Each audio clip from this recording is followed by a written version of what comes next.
Assalamualaikum Ustaz. Ini ada wakaf Al-Quran amanah dari kaum muslimin dari Jakarta agar disampaikan kepada Ustaz untuk pembinaan kaum muslimin yang ada di sini. Oke, terima kasih diterima wakaf dari para muwakif, khususnya dari Badan Wakaf Al-Quran Jakarta, dan mudah-mudahan menjadi amal saleh buat kita semua. Dan terima kasih jazakumullah khairan kepada para donatur, mudah-mudahan berkahi amal saleh kita di hadapan Allah Subhanahu wa taala.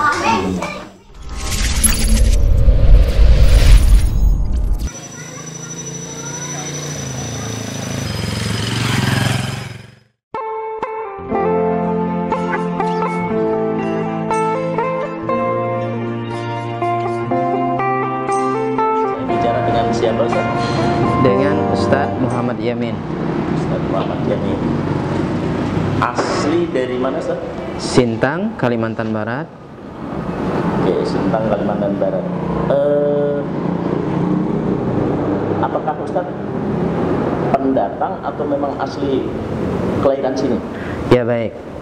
Jadi memang saya dilahirkan asli dari Kalimantan Barat, Sintang, dan kedua orang tua saya, yakni ibu saya asli memang suku Dayak. Suku Dayak. Ya, kemudian dengan kemudahan dari Allah Subhanahu wa taala, ibu masuk Islam, maka kami mengikuti agama kedua orang tua kami. Aktivitas seharian sebagai apa? Sebagai seorang dai. Seorang dai. Ya. Untuk di daerah mana Tad? Daerah Sintang, Kalimantan Barat. Ya, jadi daerah binaan kita itu ada di Sanggau. Sanggau itu ada dusun Desa Lape, ya. Dusun Berancit, ya di situ. Kemudian di Sekadau juga ada. Kemudian dusun Pangkaluang. Kemudian Sungai Bulu, ya. Sungai Kura, Ela, masuk daerah binaan kita. Kondisi masing-masing desa atau kampung tadi bisa diceritakan? Baik, kondisi mereka, kalau jarak dari Sintang menuju desa binaan kita kan bisa memakan waktu 7-8 jam perjalanan ke sana. Jalan aspal atau gimana? Kalau dari jalan raya, jalan aspal, tapi begitu masuk ke pedalaman maka jalan berlumpur. Jalan berlumpur, maka kita bisa memakan waktu lebih lama lagi perjalanan. Kadang-kadang ya kita nginap di jalan. Itu kalau musim hujan. Tapi kalau musim kemarau, jalan tetap rusak dan bahkan lebih parah itu adalah debu.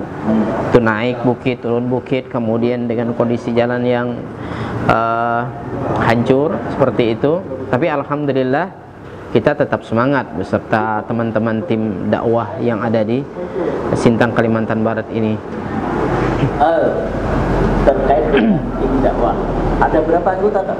Ada 6. 6. Yeah. Semua aktif? Aktif. Kemudian desa atau kampung binaan yang terdekat di mana itu Tad? Yang terdekat itu di dusun Pangkaluang itu. Pangkaluang. Iya, Desa Benua Baru. Itu yang paling dekat.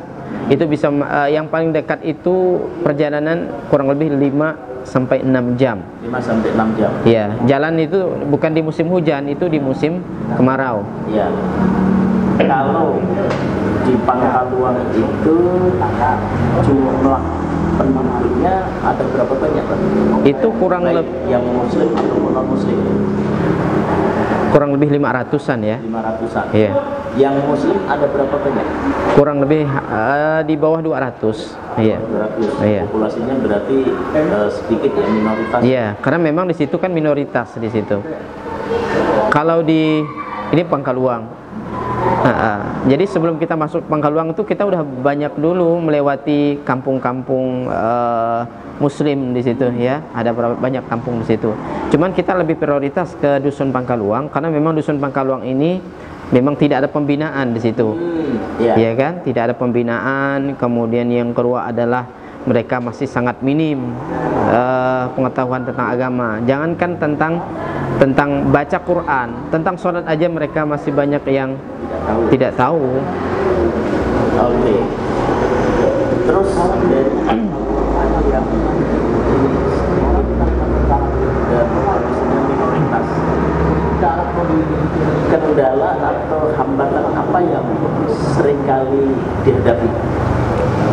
Ya, yang pertama kendala kita adalah tidak bisa memang membina secara intensif, karena memang jarak terlalu jauh, kita masih kekurangan tenaga dai, ya, karena memang dengan titik dakwah yang banyak, kita hanya bisa turun itu setiap Sabtu dan Minggu. Sabtu dan Minggu, berarti dalam satu minggu itu kita bisa 2 kali saja masuk ke daerah binaan kita. Jadi memang keterbatasan karena memang jarak satu, kemudian yang kedua adalah kondisi jalan yang sering berubah-ubah. Kalau di musim hujan jalannya hancur, maka sulit untuk kita lewati.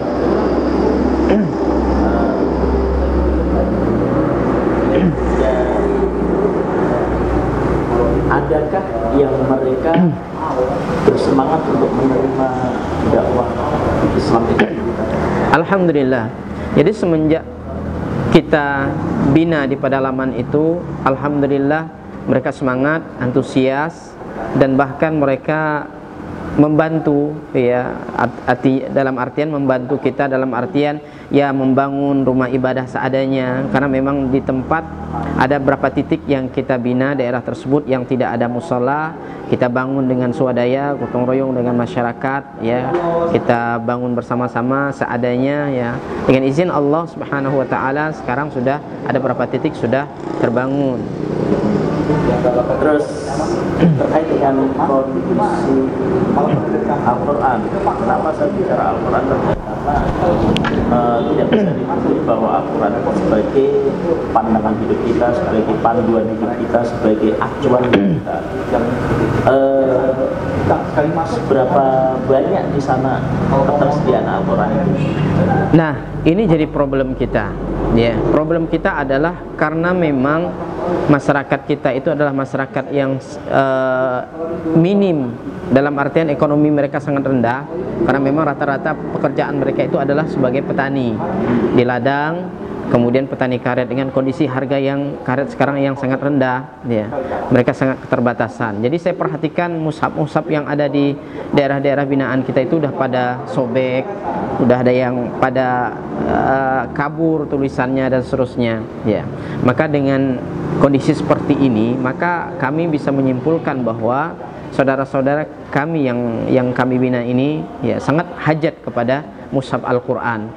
Apalagi dengan mushaf Al-Quran yang sekarang itu kita perhatikan jelas tulisannya, kemudian enak membacanya. Jadi ini sangat membantu kami dalam proses membina saudara-saudara kami yang ada di pedalaman Sintang, Kalimantan Barat ini secara khusus. Ya, kemarin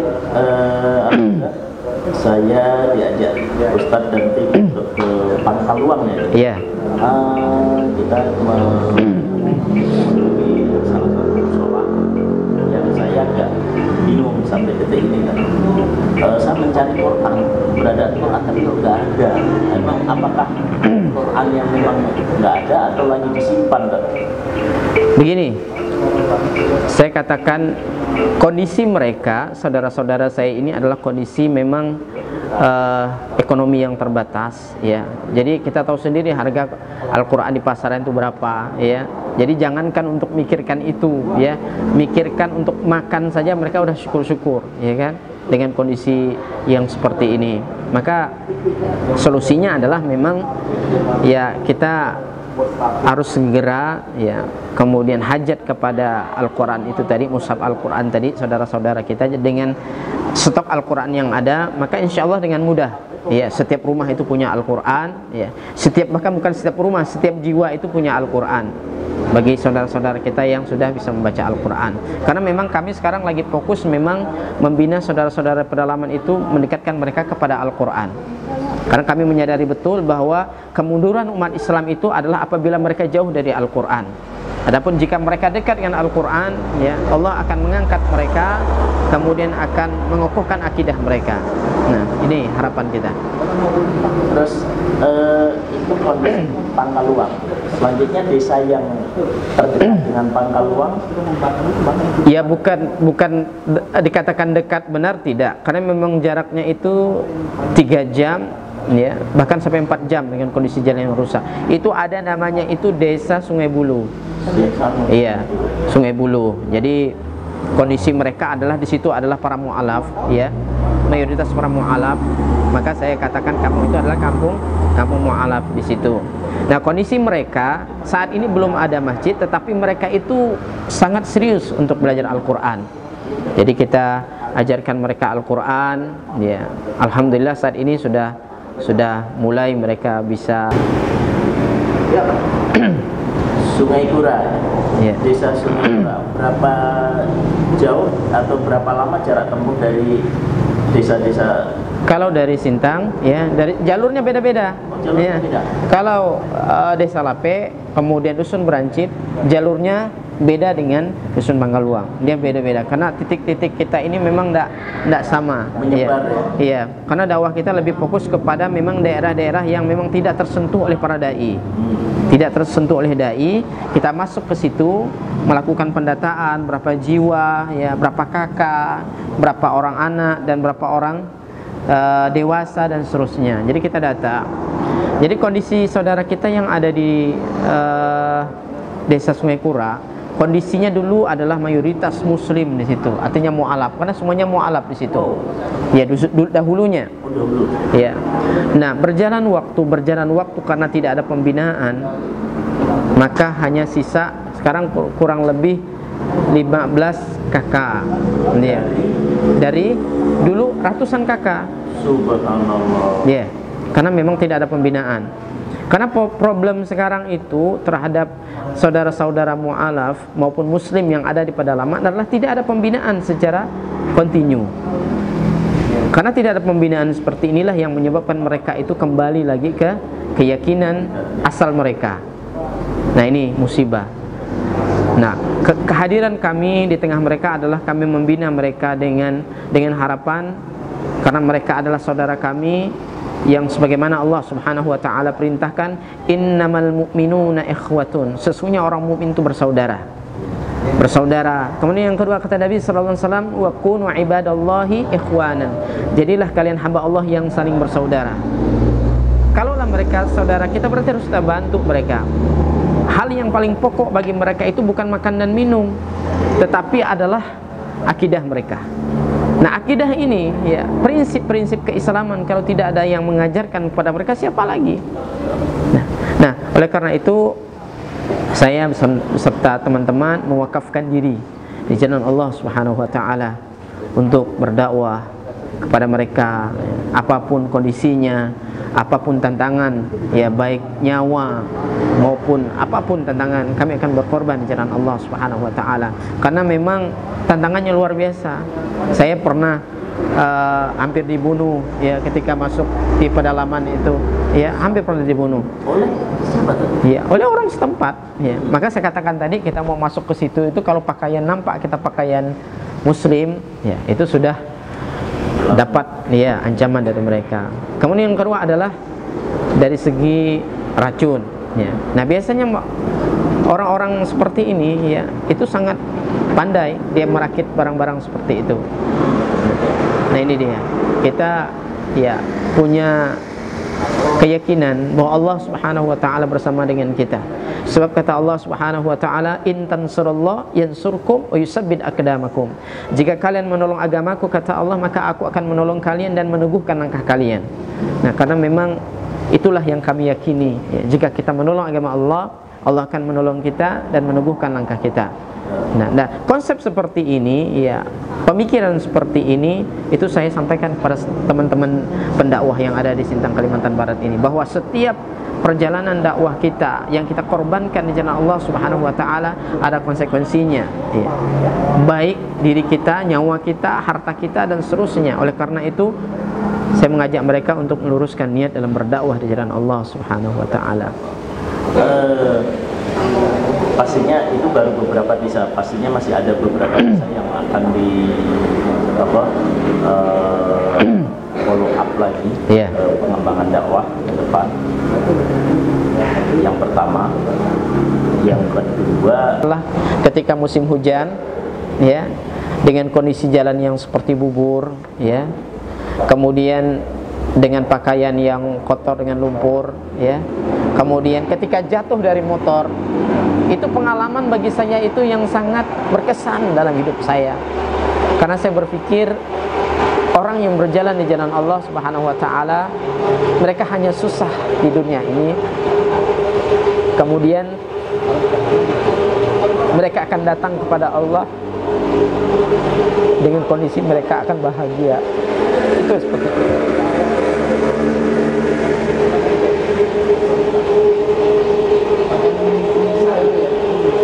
Nah, itu kesan bagi saya ketika berdakwah di jalan Allah Subhanahu wa taala.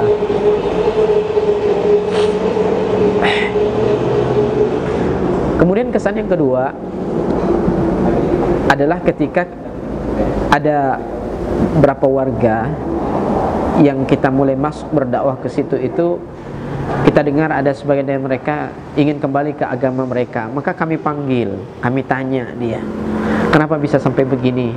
Kami berikan nasihat, kami dakwahi dengan baik, ya, bahwa Islam itu adalah agama yang datang dari Allah Subhanahu wa taala, yang setiap diri kita, ya, pasti akan bertemu dengan Allah ketika kita beriman kepada Allah.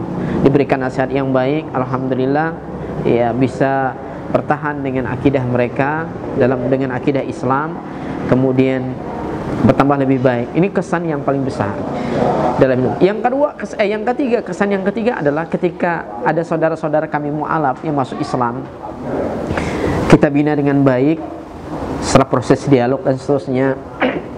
Kondisi mereka kadang-kadang, iya, karena tahun ini saya sudah mengislamkan kurang lebih 15 jiwa, ya, ini tahun ini 15 jiwa. Nah, yang terakhir itu kesannya, yang terakhir adalah seorang wanita, dia dialog dengan saya, Ustadz, saya ingin dialog sama Ustadz tentang ketuhanan. Dialog panjang dengan kita, dengan saya. Akhirnya dia mendapatkan bahwa Islam itu adalah agama yang kafah, agama yang sempurna, agama yang indah. Akhirnya masuk ke dalam Islam. Saya islamkan.